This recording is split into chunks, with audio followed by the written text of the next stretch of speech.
Assalamualaikum warahmatullahi wabarakatuh. Perkenalkan, nama saya Rizky Irfan Irmawan, biasa dipanggil dengan Rizky. Saya lahir di Pati pada tanggal 19 Juni tahun 2000. Saya merupakan lulusan SMK Negeri 2 Pati tahun 2019, jurusan Teknik Kendaraan Ringan. Alasan saya mengikuti program beasiswa AMA 5 atau yang dikenal dengan Autores Modern Otomotif 5, program dari Mercedes-Benz ini karena sejak saya SMK, saya ingin mempelajari mengenai ilmu dan teknologi modern pada kendaraan, khususnya Mercedes-Benz. Dan alasan saya layak menjadi siswa AMA 5 ini karena saya mempunyai ilmu dasar mengenai otomotif, bahkan saya pernah mendapatkan kesempatan untuk magang di dealer Honda Semarang Center selama 3 bulan pada tahun 2018. Selain itu, saya mempunyai tekad dan keinginan kuat untuk mempelajari ilmu otomotif, utamanya kendaraan penumpang bermerek Mercedes-Benz. Sekian dari saya ucapkan terima kasih.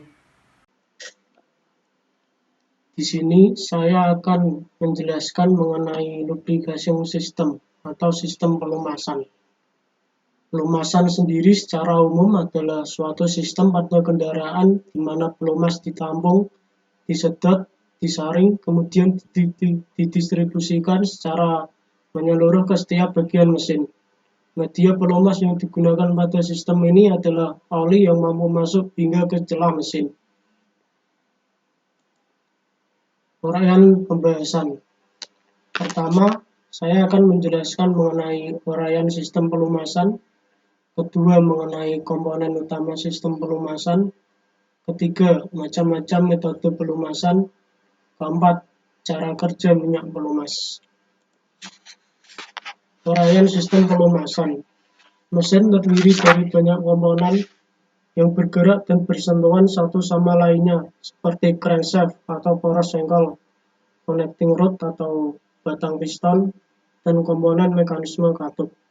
Pada saat mesin bekerja, gesekan antar komponen yang saling bersinggungan membuat mesin kehilangan tenaga dan keausan dari komponen.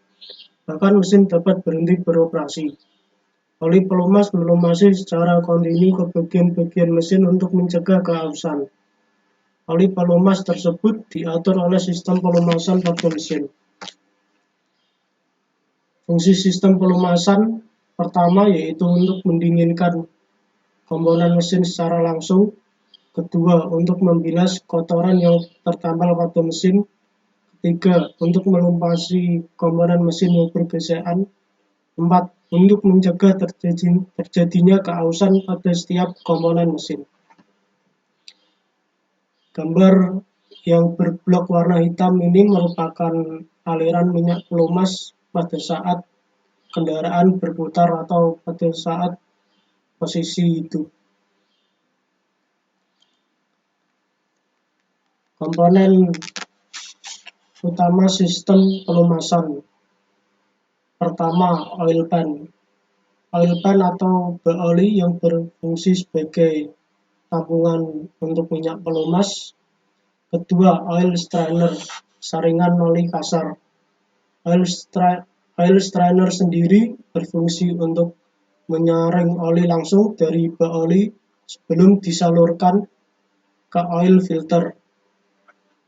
Ketiga, oil pump. Oil pump sendiri memiliki fungsi menghisap oli dari bak oli melalui oil strainer dan menekannya menuju oil filter sebelum disalurkan ke seluruh komponen mesin. Keempat, dipstick atau level gauge sebagai pengontrol volume dan kualitas oli dari luar mesin. Kelima,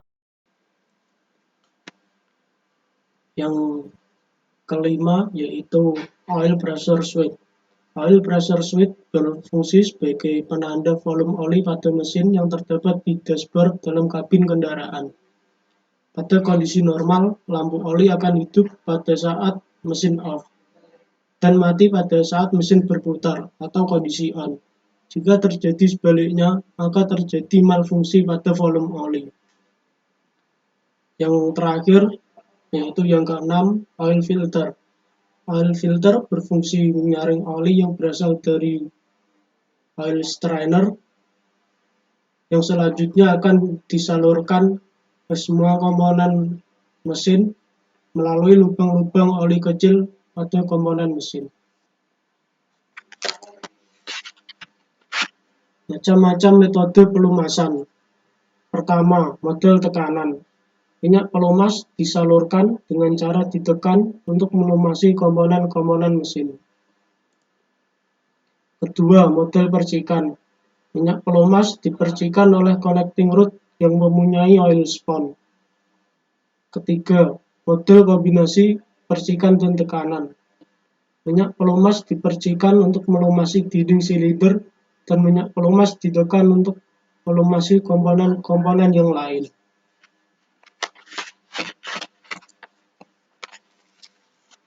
Yang keempat, cara kerja minyak pelumas. Ketika mesin start, poros sengkol atau crankshaft akan memutarkan pompa oli, akibatnya terjadi sedotan pada bagian inlet hose oil pump. Kedua, oli masuk ke dalam pompa melalui inlet valve dan pada sisi lainnya ditekan oleh pompa. Oli bertekanan tersebut mengalir melalui jalur oli masuk ke dalam filter oli. Kemudian di dalam filter oli disaring dari berbagai kotoran dan kerak. Setelah disaring, oli kemudian disalurkan melalui oil feed menuju bagian atas mesin dan ke oil jet. Posisi oil jet sendiri berada pada bagian bawah silinder mesin yang bentuknya seperti injektor, di mana ujung oil jet memiliki lubang cukup kecil yang akan memancarkan oli saat tekanan oli meningkat. Kemudian sampai di atas mesin, oli secara otomatis akan melumasi poros cam atau camshaft dan rocker arm yang terdapat pada kepala silinder. Sementara itu, oli akan keluar dalam bentuk semprotan dari oil jet di bagian bawah silinder untuk melumasi bagian piston dan connecting rod atau yang terakhir di bagian poros sengkol atau crankshaft terdapat komponen wedge balance yang berbentuk seperti sekop, sehingga ketika poros sengkol berputar, oli dari karter atau bak oli akan diobrak-abrik oleh wedge balance tersebut agar oli tersebar ke seluruh bagian mesin. Sekian dari presentasi saya. Bila ada salah kata atau penyampaian yang kurang berkenan, mohon dimaafkan. Terima kasih.